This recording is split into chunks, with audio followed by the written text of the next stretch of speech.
just trying to lift these, I'm intimidated because, oh my god. Hey everyone, it's Emily Fox, and today's video is going to be all about big books that I'm scared of. Am I truly scared? Questionable, but you know how it is. I feel like I used to read really thick books as a kid constantly. To be fair, YA books tend to have like big writing, a lot of empty space, and a lot of dialogue. So like it's easier to get through the huge ones, plus my attention span was a lot better. So I thought it would be fun to just talk about some of the most intimidated books on my bookshelves, and hopefully it will convince me, shape me, into finally reading them. So let's get to it. I'm gonna get this one out of the way first because you know it's coming if you've seen any of my videos lately. This is Oathbringer by Brandon Sanderson. This is the third book in the Stormlight Archive series, and I gave book 1 and 2 5-star. Okay, I even already own 4, and I even pre-ordered book 5. So like, I love this series. It's like an adult fantasy series that is just absolutely mind-blowing. But all the books are like 1,000+ pages. This one is like 1,200 pages, and I'm a third into it. I'm 400 and something pages into it, and I was truly enjoying it, but for some reason I put it down, and it took me 2 years after reading book 2 to pick it up. So I don't know what's going on. For some reason, I kind of left fantasy a little bit for the last 2 years, but I am back to enjoying it. So eventually, actually this one, I'm giving myself the goal to finish it either before the end of the year or like very early next year, because I need to finally get to it because I'm enjoying it. So like there's absolutely no reasoning behind the whole thing. So this is definitely part of what I call my pile of shame, basically books that I put down for whatever reason and I need to finish them. So that's very high on the list. I mentioned it, so we can move on here. I really don't know what's going on with it, but it will happen, and then I'll be able to read book 4 and then book 5. I'm looking forward to them, but I don't know. I don't know what to say. There are definitely some very thick classics that terrify me. I have read a couple, but for some reason, some of them just feel extra intimidating, and I've been joking around quite a bit about War and Peace because like literally this feel like a dictionary. Like you could kill someone with it. My edition has like really thin pages too, and this one is like 1,400 pages. So like this is genuinely a really, really thick book, plus the fact that it's a Russian classic makes it even worse. I did read Anna Karenina, was it last year? So it's not like I don't read them, but I need to prepare myself for the pages and pages on agriculture because I have been warned. To be fair, I did watch a TV show because I had been told that the characters with Russian names, they tend to be known under like 2 or 3 different names. So it can get a little overwhelming. So I thought, oh, I'm going to watch the adaptation to see, you know, getting used to everything. And I really, really enjoyed it. And it did the opposite. Now I don't really feel like reading it because I know the story, which is not something I usually go through. I think I'm just terrified of it. So that's definitely probably like the most terrifying book on my shelf to me. Like it's War and Peace, but I feel like it's something that you tell yourself, I want to read it one day, but that day is not today. Another one that has been on my shelf for a little while is Gone with the Wind, which I feel like everyone reads. I know there's a movie. I know literally nothing about that story. I picked it up at a used bookstore, and it's also something that could... Well, this edition is paperback, so it's not as dangerous, but it's like 1,000 pages, and it's something that I keep telling myself one day I will get to, but when, I don't know. As that one aged well, I think the topic is about slavery, so let me know. Now, a classic story that was recently retranslated through a different lens would be the Iliad, but I also have the Odyssey, and it is translated by Emily Wilson, which she corrected a few things. Apparently, some of the translation were a little bit more sexist than they needed to be, and she corrected it by doing her own translation, and I've heard great things about it. And that's also, you know, the kind of book that is on my very long list of books that one day I want to read. And I've heard that she made it a little bit more accessible, and I really wanted to support her, so I bought the copies, and I do want to read them eventually. I feel like I know kind of vaguely the stories, but the fact that it's like written in like, I don't even know how you call that in English, but I'm scared. I'm scared. It's okay to admit it, you know, and one day I will go through it one day at a time, but I don't know when. Now let's go through some of the ones that I really want to make a mission that I will be reading them. Actually, you know what? The next one, I need to read it next year. And I'm pretty sure this is the longest book that I own a physical copy of. And maybe it's just, maybe I'm already regretting saying it. It's not coming out. Maybe it could be a challenge next year. I'll do a reading vlog, reading the longest book that I own, because I'm pretty sure this is it. Um, yeah, I'm glad this is a paperback because it's very floppy. Otherwise, it would be way too heavy, although I could just leave it next to my door for protection. My edition has a little over 1,400 pages, so it's longer than War and Peace, so it would actually be my biggest book, I'm pretty sure. And technically, this is the whole series in one book. So, like, in theory, it should be less scary, but it's not. It's really not. I believe this is a trilogy. I don't know if there are any short story in there, too. Do I have... I think there's a short story too, unless there are 4 books. I thought this was a trilogy. But this is from N.K. Jemisin. This is the Irritance trilogy. I did read and love the Broken Earth trilogy by her. It's like a fantasy apocalyptic setting. It was really unique. The writing was really unique. I just really was invested in the story, and the ending was good. There's nothing worse than finishing a series and that the ending is underwhelming. So this is definitely a must read. So you would think... Since then, like what, 5 years ago I started it, I would have picked up more books by her, but I'm terrified. I mean, I think this one is really fair to be scared of. Oh my gosh. So I think that once again, should I make it a goal next year to read my biggest book, and this would be it. It would take me the whole month, but that's okay. I mean, there is no rush. I can read 1 book in 1 month. Oh, it's technically 3. I'm already justifying it. So yeah. I love high fantasy, which this one is. I believe this one was following Gods. Yeah. See in the back it says Gods and Mortals. Power and love, death and revenge. She will unleash them all. I want to read this. I need to read this. So 2025. Anybody else want to do it with me? Let's go through quickly a few more fantasy books that I have been meaning to read, because next year I'm finally going back to my challenge where I attempt to finish or give up on 10 book series. And it's going to be mostly fantasy ones because, again, the last 2 years, I have not been reading a ton of them. And now I have a bunch because I've been picking them up either used bookstores or when I would find them during sales in bookstores. And now I have a pile, so I have no more excuses. I need to actually continue them. The first one, book 2 in the Wheel of Time series. This is The Great Hunt. You can see I did start it years ago, so it's also part of my pile of shame. There was no reason. I had really enjoyed book 1 more than I expected. Definitely a classic adult fantasy, like Chosen One, and like I was enjoying it, but I just never really continued after that. So it's been a couple years now and it needs to happen. This one is not as thick as the other ones. It's only about 600 pages, but I think this one is mostly the pressure of reading a really popular series. I feel like it can be intimidating. You feel the need to like them. You want to like them. And I feel like I've been burned a couple times where I would finally pick up a book that is super popular, expecting to give it 5-star and then being disappointed. And it gets tiring to have an unpopular opinion, you know? So I'm hoping that I will enjoy it as much as I did at book 1. I've been warned about, is it people tugging their braids? But I had read so many like classic fantasy that I felt were quite sexist.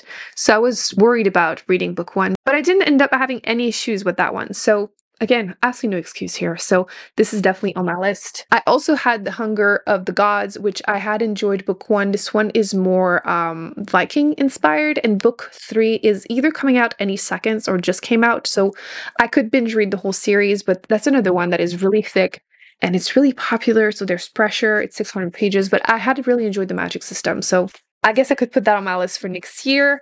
And then I have this one. I read book 1 this year though, so I feel like I'm not that bad. This is an echo of Things to Come, which is also very classic adult fantasy, Chosen One kind of vibes. So I should, but this one is extra thick. It's like 700 pages. But I feel like whenever you are reading these thick fantasies, when you get into them, you want them to be thick. You want them to not end. So it's just the fear of starting, I feel like, and the pressure of like, will I like it or not? Because I've heard book 2 is not the best in that trilogy, but like, I want to try it. I need to try it. Let's press pause for a second with fantasy. There's something that has been on my shelf for probably 7 years plus, and I need to finally eventually get to it. And it is this short story collection by Ursula K. Le Guin. I don't think I've really shown you these books since I purchased them. I found them at a used bookstore and they've never left this box. So I have 2. There is the Unreal and the Real. And then there is The Found and the Lost. So there are both short story collections, and I feel like in general they tend to be a bit hit and miss for me. And I've realized that I really struggle to read these stories back to back because it's just too many stories in my head in one go. But if I spread them, it would probably make it easier. But again, they're both very thick, very intimidating, and I have heard so many amazing things about her. See, 700 pages, 800 pages. So, like, they're very, very thick. But I think my biggest hesitation is the fact that I've only read a couple of her books and they haven't really worked for me. Not all of them. I really did enjoy The Laugh of Evan, which is 100 something pages. That one was great, but her writing tends to be kind of hard for me. English is my second language, and I read that one when I first started doing Booktube, and I struggled a tiny bit. And then the next two I read by her, I didn't really care for. I tried. I'll put them on screen. For some reason, I can't think of the titles. There's a YA fantasy one, which is super popular, and for some reason, I wasn't really invested in the story. And then I tried to read this adult sci-fi series that is super popular once again, and I could not get into it at all. So it made me even more worried to read these because they're so thick.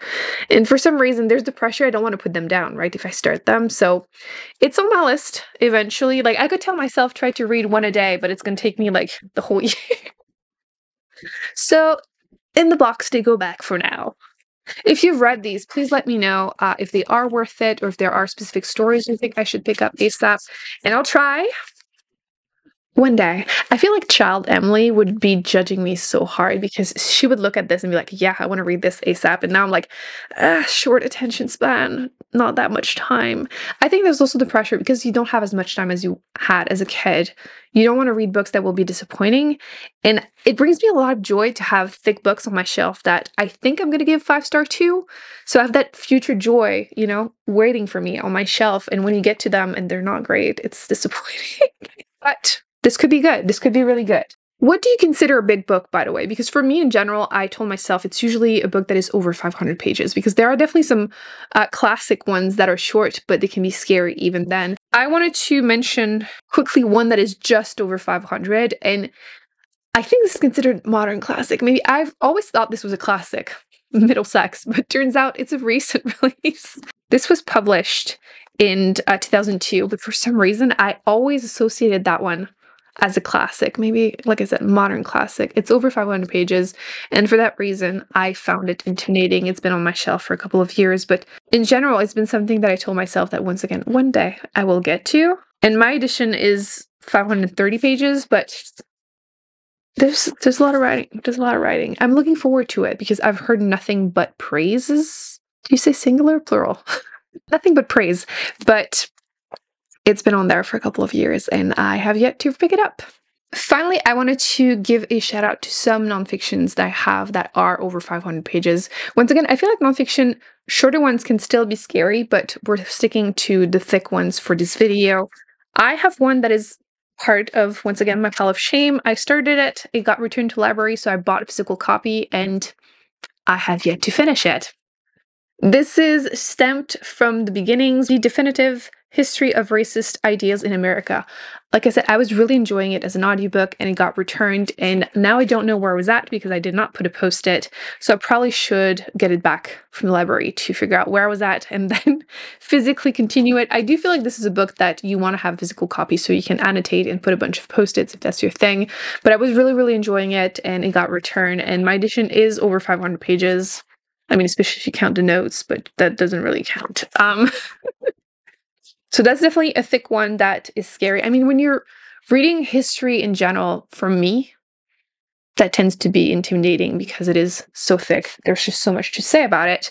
And the other one, shocker, is also history, and this is The Dawn of Everything, A New History of Humanity, which I have heard fantastic things about. I found it, again, used bookstore, because look at this spine. It stands out.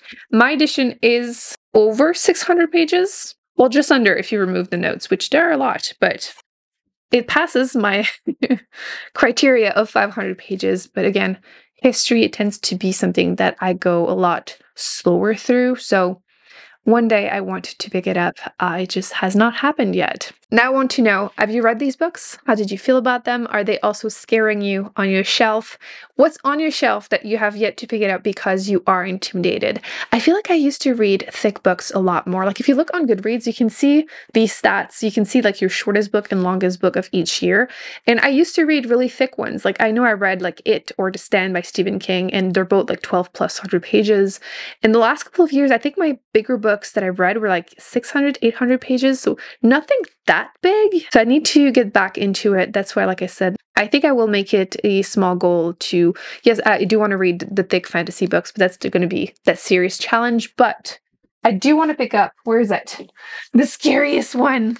You know what? This would also work for that challenge because this would be a whole trilogy in one go. So what do you say? Should I do that challenge, trying to do a reading vlog, reading my longest book? I'm so scared of it, but listen, it's been on there for like at least 5, 7 years, so I think I have to.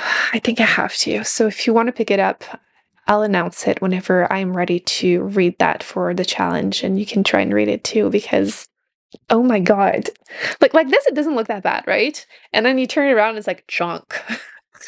So these are the most intimidating big books that I have on my shelf for different reasons. Like I said, fantasy, they tend to be big, but I just have been feeling a little bit disappointed by the ones I kept picking up. Although again, I'm sensing that I'm over that, so we're moving on. Then some nonfictions, which for me, they tend to be more the ones that are more history-based, and then short story collections, some classics, which to be fair, I feel like classics are intimidating to begin with. I do have a minor in French literature, so like I've read a ton, but the thick ones, they're still scary. They're still scary. So hopefully I can move on from that. And if that's something that you are into, I'll put on the screen. I did a series where I attempted to read for a whole year. I did it twice. So 2 years where every month I was trying to read a thick book, something over 500 pages, in the hope that I would get over that.